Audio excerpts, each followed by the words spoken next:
What is up, everyone? 2 minutes in the box with Gordo. Oh, yeah. Playoffs are officially here. Okay, today we're going to be recapping last night's games, previewing tonight's games and the matchups, latest news and the rumors around the league. And let's get started. Okay, let's talk about the four games on the dock last night. Man, so much excitement. It was just a phenomenal night. And I gotta tell you, four games were just not enough. This is exciting. All right. I know we didn't recap the games from, the first day of the playoffs, but I want to get to you guys the recap. All right. So last night, Carolina Hurricanes against New Jersey Devils. And Carolina Hurricanes, no surprise, no surprise, 3-1 victory. And I got to tell you, New Jersey Devils, they have not beaten the Carolina Hurricanes in a playoff series since 2001 when Scott Stevens rocked Ronnie Francis. And I got to tell you, yeah, this series is a no surprise sleeper. No surprise at all. It's over. This is going to be done in 5 games, gentlemen's sweep, not the a-hole dickhead type of sweeps, like back in the day. But it's a gentleman's sweep. And no surprise here, Toronto 3-2 OT against the Sens. I'll tell you, Toronto is dangerous. And Anthony Stolars is 10 and 0 and 0 in his last 10 games with a save percentage of 9.47 and 3 shutouts. There's no way. I'll tell you, 10,000 simulations, and they picked the Maple Leafs. This team's on a mission, and Stolars, he's showing the Leafs what was it like to win a Stanley Cup last year with the Florida Panthers. And I got to say, Morgan Riley played well. John Tavares coming in clutch for the second goal of the game. Brady Tkachuk getting his first playoff goal. Impressive indeed. Impressive. And Adam Gaudette as well. And Tim Stützle gets his first career point. And Max Domi ends it clutch overtime with his proud father tie in the stands. Impressive. I'm not surprised. But Ottawa's got to do something. Ottawa's got to get back in this game and make this a memorable war in the Battle of Ontario. Ottawa's got to do something. They've got to get back on track. I wouldn't be surprised this is going to go 6 or 7. This will be back and forth, back and forth. But Stolars is playing out of his mind. Who knows? All right, now we've got the Battle of the Sunshine State. Florida Panthers, Tampa Bay Lightning. The Florida Panthers just destroyed Tampa Bay 6-2, 17 shots on goal. And Andre Vasilevsky had a save percentage of 625. Good Lord, that is bad. And I got to tell you, Mackie Samoskevich making that pass to Bennett, poetry in motion right there. What a beautiful pass. Gensel, he gets his first of the playoffs. And then Rhino gets a nice deflection at the end of the first period. And then Nate Schmidt, 2 goals. And Matthew Tkachuk being back in the lineup helped the Florida Panthers with that 6-2 victory. It's no surprise. It's no surprise that Matthew's back in the lineup. I'm not going to be surprised that when Ekblad's back in the lineup, oh, shit's over. That series is going to be over. Next thing you know, it's going to be 5 to 6 games, Panthers. And then they'll have to play Toronto. And I got to tell you, that matchup right there is going to be epic. It's going to show you who's the real kings of the Atlantic. And our final matchup, Minnesota Wild and the Vegas Golden Knights. Vegas Golden Knights losing this one 5-2. Minnesota looked like they were the team that they were healthy for most of the season. Kirill Kaprizov, having him back in the lineup, it makes a huge difference. And he's third all-time in playoff goals in Minnesota Wild history, right behind Zach Parise and Marian Gaborik. I'm not surprised. Yeah, this series could be one of those series like, damn, this one's very under the radar, underrated, you know? And Jack Eichel's been pretty absent in this series so far. Kirill Kaprizov made that nice Mohawk stride pass, saucer pass to Matt Boldy. Man, that was a highlight reel goal. And, this Minnesota Wild team is very underrated. I'm not surprised that this series is tied 1-1. This series, I believe, is going to go to 6 or 7 now. Yeah, this is going to be epic by that. All right, now we got 3 games on the dock tonight. So we've got Montreal and Washington. They went to overtime. Ovi got the game winning goal in game one. That series to me, I believe Washington's going to get this one tonight. Expect the unexpected. The unsung hero or unexpected hero or the expected legendary superstar to be the clutch. But this game is going to be a very close one. I think Montreal's got a lot of fight in them left. I think their speed and young ability, I believe this one will be a tie, but I'm going to go with Washington on this one. Next up, Colorado and Dallas. Gabriel Landeskog making his playoff, coming into the lineup. He did warm ups game 2, but he's making his debut. First time of the Avalanche since winning the Cup in 2022 after having reconstructive knee surgery for the last several years. And he is definitely ready to kick some ass out there for the Avalanche. This one will be another nail biter. This will be a close game. I would not be surprised that Dallas goes to the back seat. Colorado will get this dub in overtime again.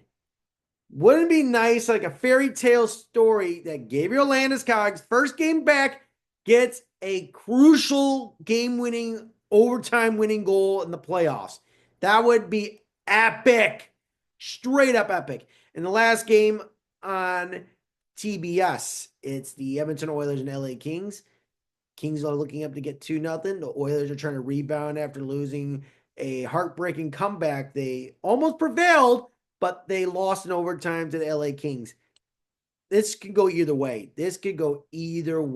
I'm going to go with LA. Strong record at home. There's no deny about it. Oh, yeah. Only 3 games tonight. I'm going to be very excited to watch these 3. And don't forget, Caps and the Habs in DC on ESPN. Also on ESPN, Stars and Avs. And also on your local TV sports stations in Colorado, Dallas, Quebec, Canada, and Washington, D.C., and Sportsnet in the Pacific Northwest, in the Alberta, and in LA with their Bally Sports affiliate. Okay, now let's get down to the news and the rumors of the day. All right. The New York Islanders. Yeah, this is going to be an interesting show about the New York Islanders. The New York Islanders let go Lou Lamoriello, did not renew his contract. And it was somewhat of a celebration, but what sucks is that my good friends and favorite radio broadcasters of the New York Islanders, Greg Pecker and Chris King, are gone. They are let go by the New York Islanders. They're trying to go do that whole route by doing just TV broadcasters that can do the simulation on the radio. It's like you're slashing jobs just for cost cutting reasons. It's stupid. It sucks. I would love to see Greg and Chris back on the helm with another organization. Those two are one of the best radio broadcasters in the NHL. Great 1-2 punch. It's a damn shame they let those two go. First class guys.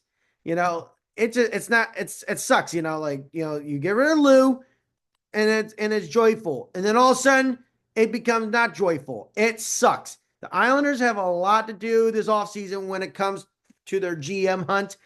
And I wouldn't be surprised that Patrick Waugh would be called as the GM of the New York Islanders. And they already got a coach in line, but it's going to be interesting. And speaking of Long Island, going from Long Island to the Big Apple, the New York Rangers getting rid of Peter Laviolette is no surprise. It was crazy stuff in the locker room. Chris Kreider, Mika Zibanejad, they want to stay. But Anthony Bernarin got involved with some legal stuff along with the Rangers and MSG. The Rangers are a mess. and they, I don't know who the hell is going to coach them. If I don't, I heard Joe Quinville's name, but I don't think Quinville wants to go. It's a circus. He doesn't want to bring another atmospheric circus to another circus. I mean, it's New York. It's the epicenter of sports and the media capital of the world somewhat, but no way. I think the Rangers are going to go with someone either in their organization like a Michael Pekka or someone in the farm system or someone in the alumni or someone who's available on the free agent market. Yeah, I'm done with that. All right, and speaking of coaching changes as well, another one, Dan Bilesma, only 1 year on the job, 1 year on the job with the Kraken gets let go. And it's like, what the hell? You change the GM as well. You got Bonjarani, who was the former Buffalo Sabres GM, and you put Ron Francis as a promotion as the president of hockey ops. I think, I want to see if Jason can actually change the culture of the Seattle Kraken, see if he's really a good hockey executive, in the NHL. Like he failed in Buffalo because the organization was very incompetent. It was very incompetent, but let's see if, Jason Bornanetti could run an NHL organization. It was kind of a shocker. It was a shocker to see that we're seeing, someone from the Kraken, like make this move. And it's a weird power of change. It was a very weird move. Just got to be honest with you guys. It was a very weird move. I am not a fan of the whole firing of, Danny Bielema after 1 year. I don't think it was the right move at all. And let's just put it this way, Botterill, he's got a lot to fix Ron Francis's problems, okay? He's got a lot to fix here. I liked the coaching staff with the Kraken, but firing Dan Bielema after 1 year, I don't know why you hired him in the first place, just because he went to 2 consecutive Calder Cup finals in Coachella Valley.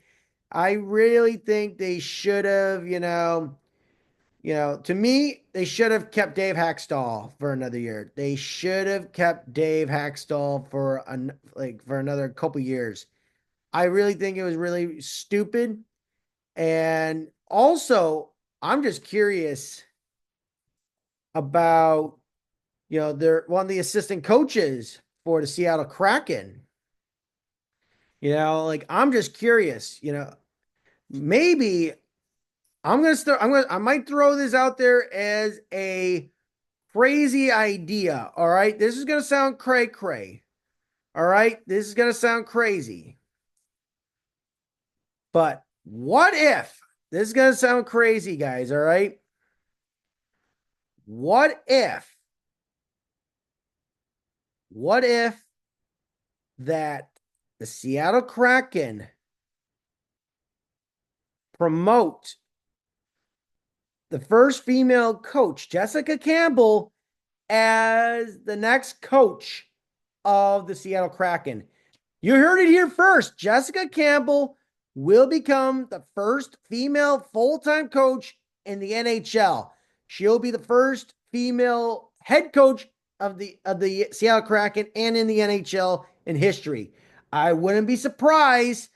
Botterill is going to definitely do this move, and Ron Francis is going to approve. I think Jessica Campbell is definitely ready to take on the job. Let's just see how it goes. I'm just curious about the experience and experiment and all. Yeah. Now, speaking of the Pacific Division, the Anaheim Ducks letting go Greg Cronin after 2 seasons. I hate this. Why? He helped the Ducks improve 20 points in his second year. What the hell, Pat Verbeek? What the hell's your problem? Oh, just because of the kids are just a bunch of crybaby youngster pussies? Jesus Christ. Give Crow another year, you're going to pay him to do nothing the entire year? He'll go crazy. Crow deserved another year. That was a panic move. That was a crap move. I hated the firing. Crow should have stayed another year. That was just a bunch of crap. Should have stayed. He is a top notch coach, and this young team needs this guy to be around. One more year wouldn't hurt. 2 years wasn't enough. 2 years, that was a bunch of shit. That was horrendous panic by Pat Verbeek. That was just plain stupid. Why would you do that? Crow is a qualified coach. He's had success. He deserved another year coaching the Anaheim Ducks. And if the Ducks are dead last in the Pacific Division next year, Pat Verbeek will be gone. That was just stupid. Keep your staff for another year. Keep your staff instead of just, okay, 2 years is enough. That was stupid. Should have kept Greg Cronin, Anaheim. You guys are dumb. That's why you haven't made the playoffs in 8 years. It's common. Hello. Get your shit together. Get your shit together, Anaheim. Just a bunch of crap right there. And I don't know who the hell's going to coach, you know. I like I said, you should have kept Greg Cronin another year. Should have kept him, but nope. You didn't listen. You didn't listen because your insecurities and your stupid young prospects who don't like hard asses that bring results. Okay, now now we go from Anaheim to Motown, Hockey Town, Detroit Red Wings. Dylan Larkin is crying wolf, crying like a baby about the Red Wings management not doing enough at the trade deadline. You know, Dylan, you've been with this organization since 2014, and you only made one playoff appearance in your somewhat asteristical rookie year. Dude, you're above average. You're not a superstar. You got the talent, but I don't think you can handle the mental aspect of being a player in Detroit Red Wings. There's talent around you, bro. You're not a superstar.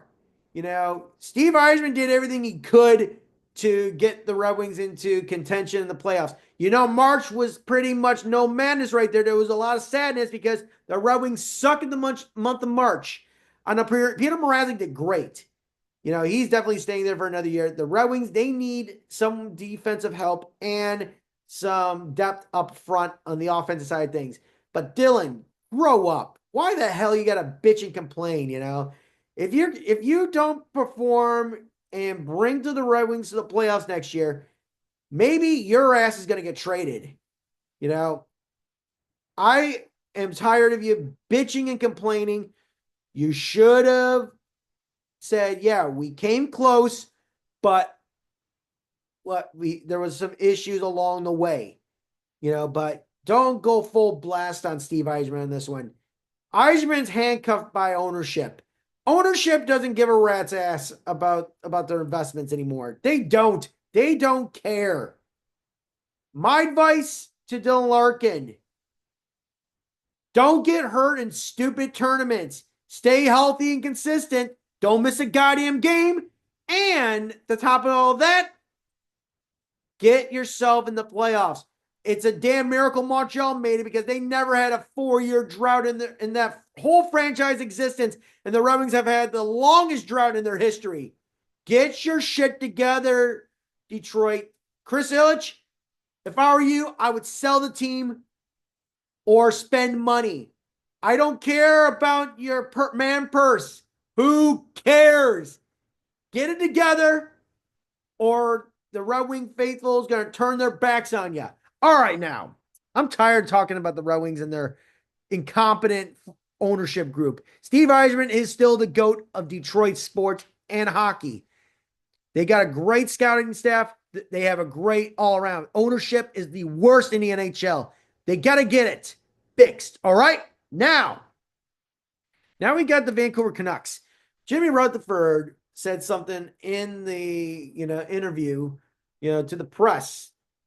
He was talking about Quinn Hughes, about him staying in Vancouver, and then he blurted out saying, He wants to go play with his brothers, Jack and Luke. I don't blame because the Vancouver Canucks last year, this team last year won the Pacific Division and they screwed the whole thing up by trading all the wrong players and they kept the player that is underwhelmingly performing, who's got nearly a $12 million cap hit, Elias Pettersson. The man had 103 points a few seasons ago, and he's dropped faster than the highly expected meteor that turned out to be a pebble. It was big, and then all of a sudden, it just shrunk by speed and disintegrated, and it ended up being a little pebble. Nothing. And I got to tell you, Vancouver is a mess all around. You know, I think they're going to be rebuilding. I think Landon DuPont will be the number one pick to the Canucks in the next 2 years. Not the upcoming draft with Gavin McKenna. It's going to be in 2027. Vancouver's going to win the lottery, and they get their generational defenseman. All right, now we mentioned Gabriel Landeskog coming back, and Joel Quenneville to the New York Rangers. No way. I mentioned it. No way. They don't want a circus. They're tired of it. Let's just have a normal season. Let's just have a normal season. All right. So we mentioned the games and all, and so on and so forth. This has been 2 Minutes in the Box with Gordo, the daily grind of news, rumors, and updates. Have a great rest of the day, everyone. Keep up with the playoffs. Don't forget to like, follow, and subscribe on Instagram, Facebook, YouTube, TikTok, etc. 2 Minutes in the Box with Gordo. Have a great day, everyone.